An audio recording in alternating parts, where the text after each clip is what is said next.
नमस्कार, मेरा नाम प्रशांत किराड़ है और मैं एक शिक्षक हूं, मैं एक टीचर हूं। और आज की वीडियो मैं सीबीएसई के लिए स्पेशली बना रहा हूं और मैं स्टूडेंट्स के पेरेंट्स से भी बात करना चाहता हूं और मैं उन स्टूडेंट्स के बिहाफ में आज एक छोटे से मुद्दे पे आप सभी का टाइम चाहता हूं। देखो, हम सबको पता है अभी के समय पर सीबीएसई बोर्ड एग्जाम चल रहे हैं, क्लास 10th और क्लास 12th के। आज ही क्लास 12th के फिजिक्स का एग्जाम हुआ है और आज से कुछ दिन पहले क्लास 10th का मैथ्स का एग्जाम हुआ। और दोनों के अंदर एक चीज देखने को मिली कि कुछ पेपर के जो सेट थे ना, वो बहुत टफ थे और कुछ पेपर बहुत आसान थे। अगर मैं आज की बात करूं, क्लास 12th के फिजिक्स के पेपर की बात करूं, तो कुछ सेट ऐसे थे जिसके अंदर डेरिवेशंस थी, बहुत इजी क्वेश्चंस थे। लेकिन कुछ रीजन के सेट ऐसे भी आए हैं जिनके अंदर एमसीक्यू के नाम पे डायरेक्टली जेई मेन लेवल के क्वेश्चंस पूछे गए हैं। कुछ कुछ तो जेई एडवांस के भी क्वेश्चन देखने को मिले हैं। और ये सेम चीज हुई थी क्लास 10th मैथ्स के अंदर भी। वहां पर भी हुआ क्या था कि कुछ सेट बहुत आसान आ गए थे, prove root two is irrational जैसे क्वेश्चन पूछे गए थे। और वहां पर कुछ सेट ऐसे थे जिसके अंदर दूर दूर तक एक क्वेश्चन एनसीईआरटी का तो छोड़ो, बड़ी बड़ी किताबों तक का नहीं दिखा। तो आज मेरा सवाल यह है सीबीएसई से कि आखिर क्या ये इक्वालिटी है? आखिर क्यों हम इतने सारे सेट्स बना रहे हैं और अगर सेट बना भी रहे हैं तो इतने डिफिकल्टी लेवल को चेंज क्यों कर रहे हैं? अब आप इमेजिन करो, एक बच्चा जो कि पूरे साल भर मेहनत करता है, जी जान लगाकर पढ़ता है, और जब उसका पेपर आता है तो उसकी किस्मत की वजह से उसका एक ऐसा सेट आ जाता है जो कि बहुत टफ है। और वहीं पर एक बच्चा जिसने शायद साल भर उतनी मेहनत नहीं करी और उसका एक ऐसा सेट आ जाता है जो कि बहुत ईजी है। तो क्या ये इक्वालिटी है? नहीं, ये बिल्कुल भी इक्वालिटी नहीं है। आज ना हमारा मुद्दा पेपर टफ बनाने के ऊपर नहीं है। हम मान लेते हैं कि सीबीएसई ने एक बार को पेपर टफ बनाया, बट वो अलग बात है कि शायद सीबीएसई को पेपर टफ बनाने से पहले एनसीईआरटी के लेवल को ऊपर ले जाना चाहिए था, सैंपल पेपर्स के लेवल को ऊपर ले जाना चाहिए था। लेकिन हम मान लेते हैं एक बार को कि हाँ, सीबीएसई थोड़ी आलसी है, उन्होंने ये सब नहीं करा। लेकिन आखिर अगर हम पेपर्स बना रहे हैं अलग अलग रीजन के, तो सीबीएसई एक चीज तो सोच सकती थी कि हर एक बच्चे का सेट की डिफिकल्टी लेवल बराबर होनी चाहिए। देखो, आज से पहले भी ना सेट्स अलग अलग बनाए गए हैं, लेकिन इतना डिफरेंस इन डिफिकल्टी लेवल आज तक देखने को नहीं मिला। ये पहली बार देखने को मिला है, मैथ्स के एग्जाम में भी, फिजिक्स के एग्जाम में भी।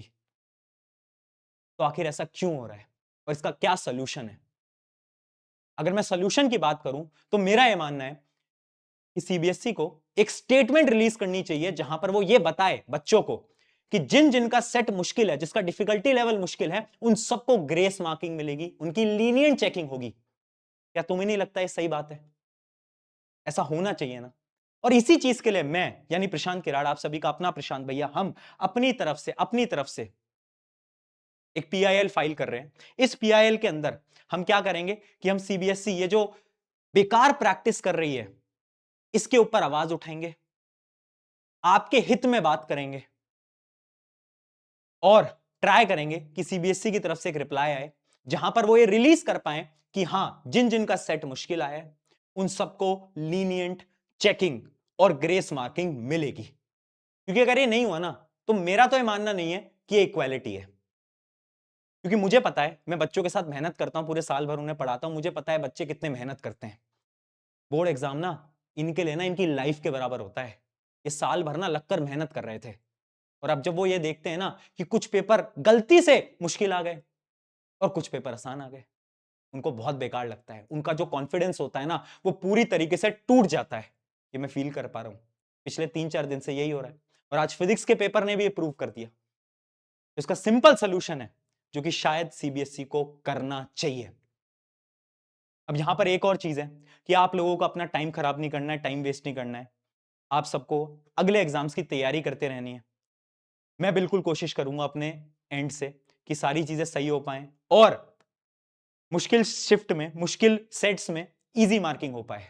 ठीक है, आप लोग पढ़ाई करोगे और मैं हाथ जोड़ के सभी पेरेंट्स से रिक्वेस्ट करना चाहता हूं कि अगर आपके बच्चे का पेपर अच्छा नहीं गया तो उसको डांटिए मत, उस पर थोड़ा भरोसा रखिए, क्या पता वो आगे के एग्जाम्स में बहुत बेहतरीन करे। और मैं यही आशा करता हूं कि ये वीडियो अथॉरिटीज तक जाएगी और वो इसका सलूशन जरूर निकालेंगे, क्योंकि बच्चे तो अपनी तरफ से मेहनत लगा रहे हैं। मैं फिर बोल रहा हूं, हमारा मुद्दा पेपर इजी था, पेपर हार्ड था, वो है ही नहीं। हाँ, आपने पेपर हार्ड बनाया, कोई दिक्कत नहीं है, लेकिन पेपर का लेवल हर एक सेट में बराबर होना चाहिए। क्योंकि अगर आप देखोगे जेई मेंस का जो एग्जाम होता है वो भी शिफ्ट में होता है।